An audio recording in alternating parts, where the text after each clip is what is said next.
बच्चों नमस्कार। बच्चों हम लोग कक्षा 8वीं गणित में समीकरण पढ़ रहे हैं, इक्वेशन पढ़ रहे हैं। बच्चों हमने पूर्व की क्लास में देखा था कि कैसे हम प्रश्नों को हल करते हैं, कैसे समीकरण के प्रश्नों को हल करते हैं और हम उत्तर की जांच भी कैसे करते हैं।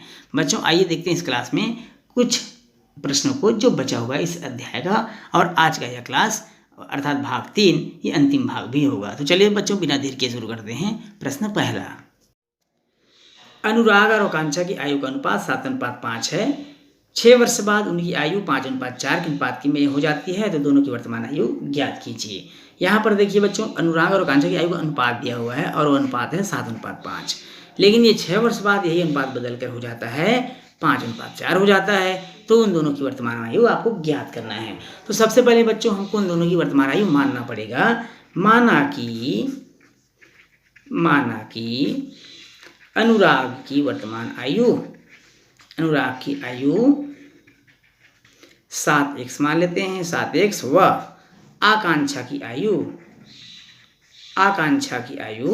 5x है, 5x है, ऐसा हम मान लेते हैं। अनुराग की आयु को 7x मान लेंगे बच्चों और आकांक्षा की आयु क्या मान लेंगे हम 5x मान लेते हैं। 6 वर्ष बाद प्रश्न बोला है, फिर 6 वर्ष बाद अनुराग की आयु, 6 वर्ष बाद अनुराग की आयु हो जाएगी 7x धन 6 वर्ष। कितना हो जाएगा 7x धन 6 वर्ष। व 6 वर्ष बाद आकांक्षा की आयु, किसकी आयु, आकांक्षा की आयु, और ये आकांक्षा की आयु हो जाएगी 5x धन 6 वर्ष। बाद बोल रहे हैं बच्चों इसलिए प्लस रखेंगे, और अगर पूर्व कहता तो यहाँ पर हम लिख देते माइनस रख देते। अब यहाँ पर देखेंगे प्रश्न में दिया हुआ है अनुपात। प्रश्नानुसार प्रश्न से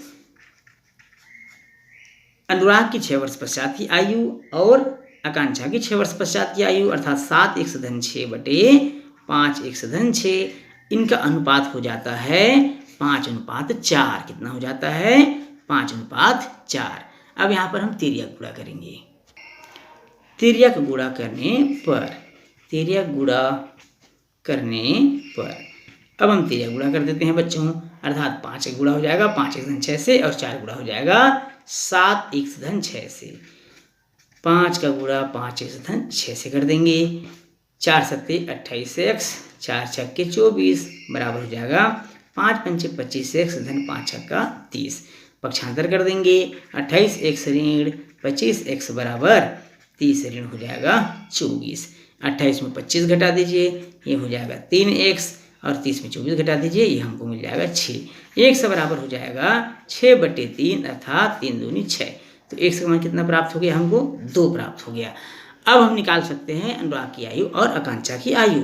अतः अनुराग की आयु, किसकी आयु बच्चों, अनुराग की आयु हो जाएगा, क्योंकि हमने 7x माना था, तो 7 × 2 बराबर हो जाएगा 14 वर्ष। कितना वर्ष हो जाएगा 14 वर्ष।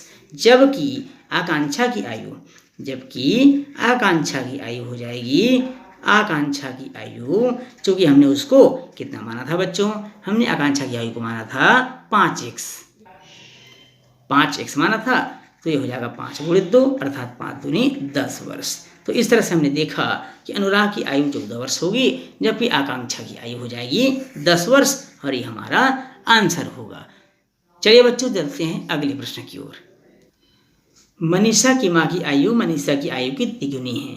मनीषा की माँ की आयु मनीषा की आयु की तिगुनी है। 4 वर्ष बाद माँ की आयु मनीषा की आयु से 2.5 गुनी हो जाती है।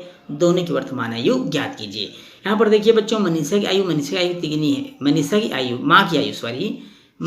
की माँ की आयु उनकी आयु से अर्थात मनीषा की आयु से तिगुनी है। तो इस बात को ध्यान रखेंगे। प्रश्न को हमेशा ध्यान से पढ़िएगा, और ध्यान से पढ़ते हुए आपको कुछ चीज़ों को हाईलाइट कर लीजिएगा, उसके बाद आप बनाइएगा, ज़्यादा बेटर है। 4 वर्ष बाद, कितने वर्ष बाद बच्चों, 4 वर्ष बाद था। 4 वर्ष बाद मनीषा की माँ की आयु भी निकालना है, 4 वर्ष बाद मनीषा की आयु भी निकालना है, और 4 वर्ष बाद उनकी आयु 2.5 गुनी हो जाती है, उनकी माँ की आयु। फिर दोनों की वर्तमान आयु ज्ञात कीजिए। तो सबसे पहले हमको मानना पड़ेगा, माना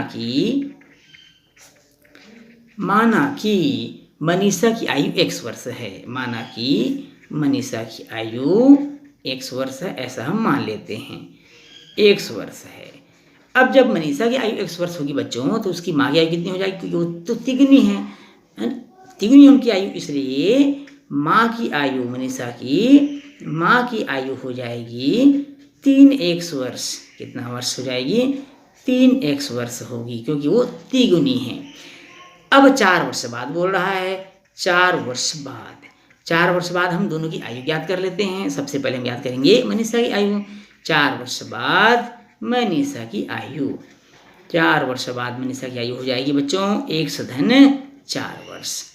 बाद बोल रहा है, इसलिए हम यहाँ पर प्लस कर देंगे, और पहले बोलता था यहाँ पर हम कर देते माइनस। फिर 4 वर्ष बाद ही हम मनीषा की माँ की आयु मालूम कर लेंगे।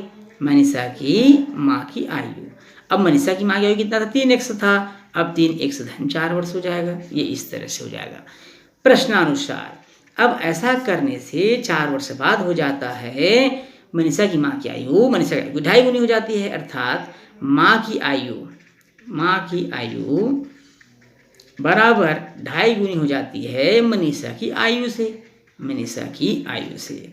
तो अब यहाँ देखेंगे हम, माँ की आयु 3x+4 है, 4 वर्ष बाद 2.5 गुनी हो जाती है मनीषा की आयु। तो मनीषा की आयु हमने माना था, कितना माना था बच्चों? 1+4, 4 वर्ष बाद 1+4 था। अब हम करेंगे तेरिया गुणा। हम इसे लिख सकते हैं 2 दूनी 4 और 1 5/2, 1+4, 2 का गुणा हो जाएगा 3x+4 से बच्चों, और 5 का गुणा हो जाएगा x+4 से। तो दिया 6x, 2 चौक 8 बराबर 5 एकम 5x हो जाएगा, और 5 चौक हो जाएगा 20। पक्षांतर कर देंगे हम, पक्षांतर करेंगे तो 5x अपने साइड आ जाएगा, 6x ऋण 5x हो जाएगा, और 20 ऋण 8 हो जाएगा। हम पक्षांतर कर देंगे। 6x में 5x घटाइए, आपको मिलेगा 1, 20 में 8 घटाइए, मिलेगा 12। x क्या माने थे बच्चों? हम मनीषा की आयु को माने थे, इसलिए मनीषा की आयु हो जाएगी, मनीषा की आयु बराबर 12 वर्ष हो जाएगी। व मनीषा की माँ की आयु, किसकी आयु? मनीषा की माँ की आयु, और मनीषा की माँ की आयु हो जाएगी 3x था तो 3 × 12 अर्थात 36 वर्ष। कितना वर्ष हो जाएगी? 36 वर्ष। तो इस तरह से हमने देखा कि मनीषा की आयु 12 वर्ष हमने प्राप्त किया, और उनकी माँ की आयु हमने प्राप्त किया 36 वर्ष, और ये हमने आंसर भी मालूम कर लिया। इस प्रश्न के साथ ही बच्चों आज क्लास में ही समाप्त करेंगे, और इस प्रश्न के साथ ही ये अध्याय भी समाप्त हो जाता है। निश्चित रूप से मैं उम्मीद करता हूँ आप सबको बहुत अच्छे से अध्याय समझ में आया होगा, यह प्रश्नावली समझ में आया होगा। बच्चों, वीडियो अगर अच्छा लगे तो वीडियो को लाइक और शेयर जरूर करिएगा, और चैनल में यदि आप नए हैं तो चैनल को सब्सक्राइब करना बिल्कुल नहीं भूलिएगा। तो बच्चों, फिर मिलेंगे अगले क्लास में एक नए अध्याय, एक नए प्रश्नों के साथ। तब तक के लिए नमस्कार।